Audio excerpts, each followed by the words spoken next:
नमस्कार दोस्तों, अमन study point पर आप लोगों का हार्दिक स्वागत है। दोस्तों, जैसा कि मैंने आपको एक दिन बताया था कि मैं सप्ताह में लगभग 2 दिन टेस्ट देने की कोशिश करूंगा और इसके अलावा मैं जो पॉलिटी चल ही रहा है उसके अलावा भी कुछ अन्य देने की कोशिश करूंगा। दोनों के क्रम में मैं आपको बताना चाहता हूं कि टेस्ट उसी से संबंधित मैं आज एक टेस्ट लेकर आया हूं सामान्य अध्ययन का। और इसके अलावा अब मैं हिंदी से संबंधित कुछ महत्वपूर्ण चीजें आपको प्रदान करूंगा। ठीक है, तो हिंदी में सबसे पहले मैं आपको वर्ड पावर देने वाला हूं। वर्ड पावर में जैसे विलोम शब्द, तद्भव, तत्सम, पर्यायवाची, वाक्यांश के लिए एक शब्द, ये परीक्षा की दृष्टि से मोस्ट इंपॉर्टेंट है और इसमें ज्यादा प्रश्न भी इसी से आते हैं और ये काफी ज्यादा बृहद भी हैं। तो उसमें से जो महत्वपूर्ण है उसको मैं जल्दी ही आपके सामने वीडियो के रूप में डेली 50-50, 60-60 विलोम शब्द अगर आप लोग पढ़ेंगे, तैयार करेंगे तो निश्चित रूप से आपके लिए फायदेमंद साबित होगा। ठीक है, चलिए हम लोग आज का टेस्ट शुरू करते हैं। पहला है, कंप्यूटरों में प्रयुक्त आईसी चिप बनी होती है। कंप्यूटरों में प्रयुक्त आईसी चिप इसमें से सिलिकॉन की बनी होती है। ऑप्शन ए सही होगा। हम लोग जानते हैं कि सिलिकॉन एक प्रकार का अर्धचालक पदार्थ है और इससे बहुत पतली चिप बनाई जा सकती है जिसमें तमाम तरह के सर्किट को हम लगा सकते हैं। ठीक है, तो जो कंप्यूटरों में प्रयुक्त आईसी चिप होती है वो सिलिकॉन की बनी होती है। अगला है, लुम्बिनी बुद्ध का जन्म स्थल था। इस बात की पुष्टि किसके शिलालेख से होती है? लुम्बिनी भगवान महात्मा बुद्ध का जन्म स्थल था। हम लोग जानते हैं कि महात्मा बुद्ध का जन्म लुम्बिनी में हुआ था जो कि वर्तमान में नेपाल राष्ट्र में स्थित है। तो लुम्बिनी बुद्ध का जन्म स्थल था, इसकी पुष्टि अशोक के रुमनदेई अभिलेख से ज्ञात होता है। अशोक के रुमनदेई अभिलेख से ज्ञात होता है। ऑप्शन ए इसमें सही होगा। अगला है, गौतम बुद्ध ने किस स्थान पर अपना प्रथम धर्मोपदेश दिया था? गौतम बुद्ध ने अपना प्रथम धर्मोपदेश सारनाथ में दिया था। सारनाथ को ही मृगदाव या ऋषि पत्तनम कहते हैं। सारनाथ को ही मृगदाव या ऋषि पत्तनम कहा जाता है। और गौतम बुद्ध ने अपना प्रथम धर्मोपदेश दिया था जिसको महाधर्म चक्र प्रवर्तन कहा गया। क्या कहा गया? महाधर्म चक्र प्रवर्तन। अगला है, तपेदिक रोग का कारण है एक। देखिए, तपेदिक को टीबी भी कहते हैं। ये रोग माइकोबैक्टीरियम ट्यूबरकुलोसिस, ध्यान रखिएगा, माइकोबैक्टीरियम ट्यूबरकुलोसिस नामक एक जीवाणु से होता है, बैक्टीरिया से। ऑप्शन ए इसमें सही होगा। और ये प्रमुख रूप से फेफड़े को प्रभावित करता है। इससे जो ग्रसित व्यक्ति होता है, जो रोगी होता है, उसको खांसी की समस्या बहुत ज्यादा होती है। अगला है, श्यामजी कृष्ण वर्मा ने इंडियन होम रूल सोसाइटी की स्थापना कहां पर की थी? देखिए, इंडियन होम रूल सोसाइटी ये भारत से बाहर स्थापित होने वाली सबसे पुरानी संस्था थी, सबसे पहली संस्था थी।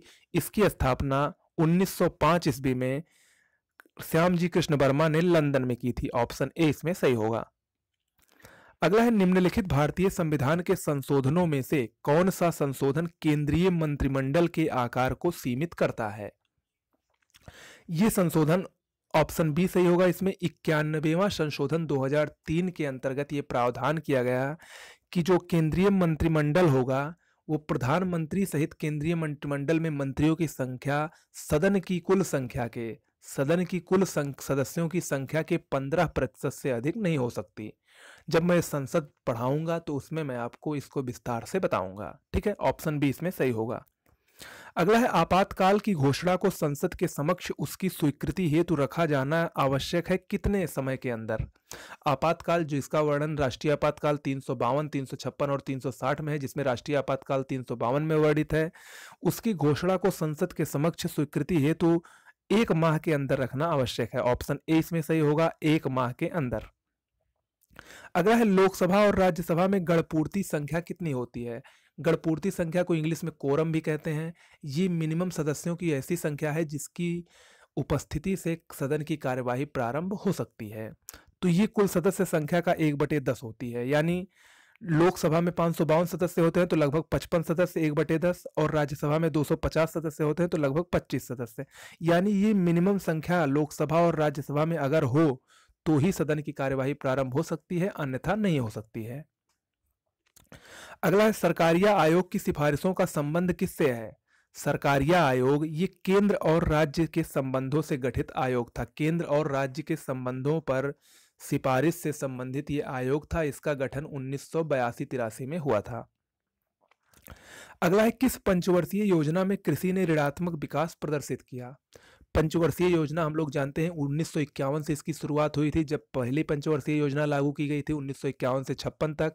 उसके बाद 56 से 61 तक दूसरी और 61 से 66 तक तीसरी। तो तीसरी पंचवर्षीय योजना में कृषि ने ऋणात्मक विकास प्रदर्शित किया था। उसका कारण ये था कि उसी समय भारत पाकिस्तान और भारत चीन से युद्ध प्रारंभ हो रहा था, या उसी में युद्ध प्रारंभ हुआ था। तो तीसरी में कृषि ने ऋणात्मक विकास प्रदर्शित किया था। एक बात और देखिए, पंचवर्षीय योजनाओं से संबंधित वीडियो तैयार हो रहा है, वो जल्दी ही आपको मिल जाएगा। उससे संबंधित जो प्रमुख फैक्ट हैं जो कि परीक्षा में अक्सर आते हैं, वो जल्दी ही आपको मिलेंगे। अगला है, भारत में केसर का सबसे बड़ा उत्पादक राज्य कौन सा है? भारत में केसर का सबसे बड़ा और एकमात्र उत्पादक राज्य कश्मीर है। ऑप्शन सी इसमें सही है। अगला है, निम्नलिखित में से कौन सा पीत क्रांति से संबंधित है? पीत क्रांति यानी पीली क्रांति तिलहन उत्पादन से संबंधित है। ऑप्शन डी सही होगा। यहां पर और बाकी देखिए, ऑप्शन डी इसमें सही होगा। जबकि मत्स्य उत्पादन नीली क्रांति से, अनाज उत्पादन हरित क्रांति और दुग्ध उत्पादन श्वेत क्रांति से संबंधित है। अगला है, संयुक्त राज्य अमेरिका के किस राज्य को ब्लू ग्रास स्टेट भी कहा जाता है? ब्लू क्रॉस स्टेट या संयुक्त राज्य अमेरिका के केनटुकी को कहा जाता है। ऑप्शन बी इसमें सही होगा। अगला है, उत्तर प्रदेश की सबसे महत्वपूर्ण नकदी फसल कौन सी है?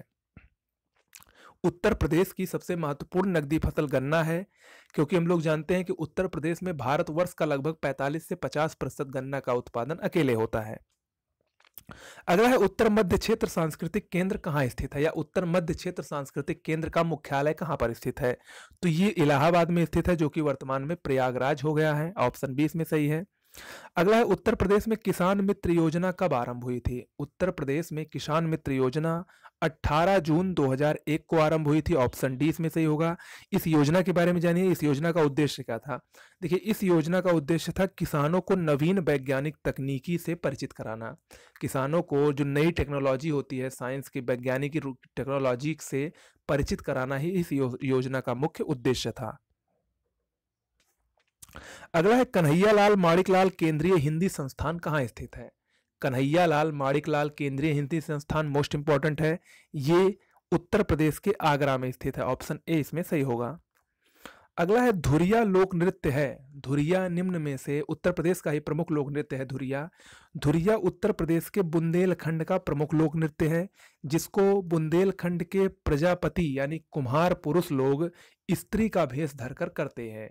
तो यानी ये प्रजापतियों द्वारा, बुंदेलखंड के प्रजापतियों द्वारा किया जाने वाला प्रमुख लोक नृत्य है। अगला है, भारतीय मानक समय की यामियोत्तर नहीं गुजरती है निम्न में से किस राज्य से? देखिए, यामियोत्तर को देशांतर कहते हैं। तो भारतीय मानक समय क्या है? हम लोग जानते हैं 82.5 डिग्री, 82 सही 1/2 डिग्री नॉर्थ, ये भारतीय मानक समय है। इसका यामियोत्तर जो है यानी देशांतर जो है इसकी, ये 5 राज्यों से होकर गुजरती है, जिसमें आंध्र प्रदेश शामिल है, छत्तीसगढ़ शामिल है, उत्तर प्रदेश शामिल है, मध्य प्रदेश शामिल है और उड़ीसा शामिल है। यानी इसमें महाराष्ट्र शामिल नहीं है। तो इसमें कौन सा सही होगा? ऑप्शन सी सही होगा। अगला है, डोवर जल संधि जोड़ती है निम्न में से किसको? डोवर जल संधि इसमें से ऑप्शन सी सही होगा, इंग्लिश चैनल और उत्तर सागर को आपस में जोड़ती है। ठीक है, ऑप्शन सी इसमें सही होगा। तो ये हो गए कुछ प्रश्न। उम्मीद करता हूँ कि बीच बीच में आपको टेस्ट देने से, देखिए बीच बीच में टेस्ट लेने से यही फ़ायदा रहता है कि आप लोगों का भी पता चलता होगा कि आप लोगों को मेरा कितना तैयार हो रहा है। हालांकि तो अभी शुरुआती स्टेज है, अभी पूरा कोर्स कंप्लीट नहीं हुआ है, लेकिन उसके बाद भी कुछ नए प्रश्न आपको मिल रहे होंगे जो कि आपके लिए निरंतर फ़ायदेमंद साबित हो रहे होंगे। ठीक है, तो अच्छा लगा हो तो वीडियो को लाइक, सब्सक्राइब और शेयर ज़्यादा से ज़्यादा करिए। ठीक है, ताकि ज़्यादा से ज़्यादा लोगों को इसका लाभ मिल सके। मिलते हैं अगले वीडियो में एक नए कंटेंट के साथ। तब तक के लिए नमस्कार।